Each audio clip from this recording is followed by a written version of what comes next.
David Carlson. I'm a senior at the University of Florida. I'm on the crew team there, and I'm also a sort of amateur road racer. I use a heart rate monitor for pretty much all of my workouts.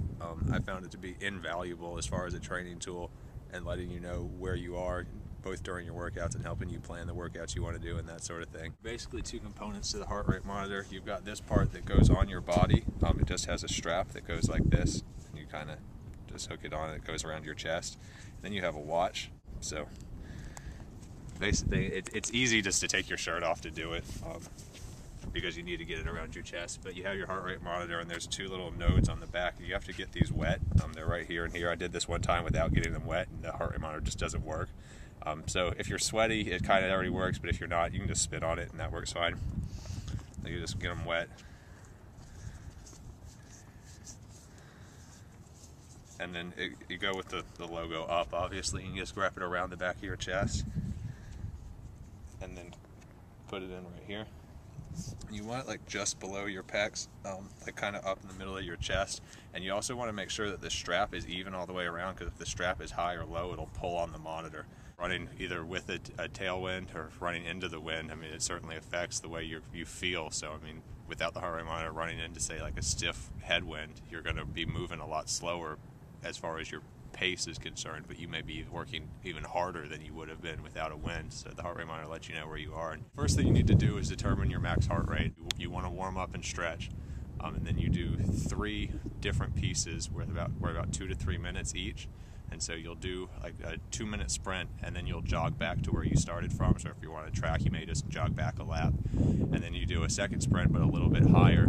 So then you're trying to kind of push it a little bit more, and then you jog back again. And then the third one is all out. It's all you can do for the 2 to 3 minutes.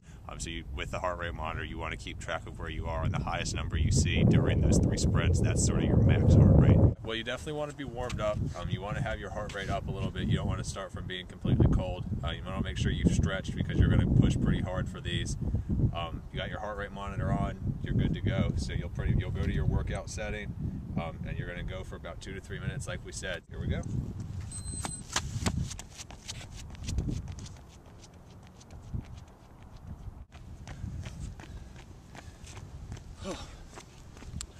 So I just did my first lap. My heart rate got up to about 175 on that one.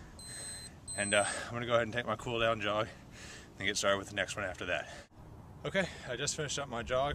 You want to keep going. You want to do them as close together as possible so your heart rate doesn't get down. So I'm going to go ahead and start my second one.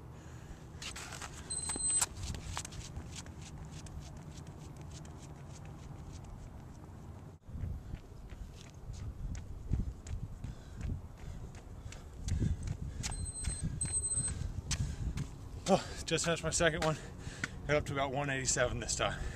I'm going to do my cool down jog.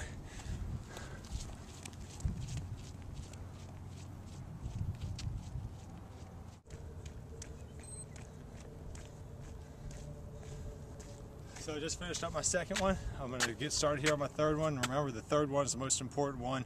You need to go as hard as you possibly can for the 2 to 3 minutes, because that's the one that's really going to find your heart rate max. So I'm going to go ahead and get started.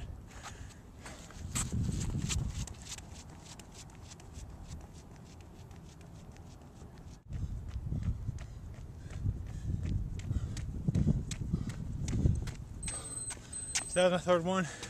Got up to about 198 that time. I'm going to take my last cool down jog, then we'll stretch.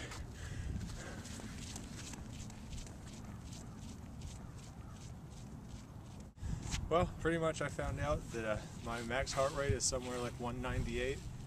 Obviously this isn't 100% exact. It's pretty darn close though, so you might have give or take a couple of beats per minute, but it's pretty much on. So from that, what you kind of can learn is that if you've got a day where you want to work 75% of your heart rate max, for me that's going to be somewhere like around 150 or so.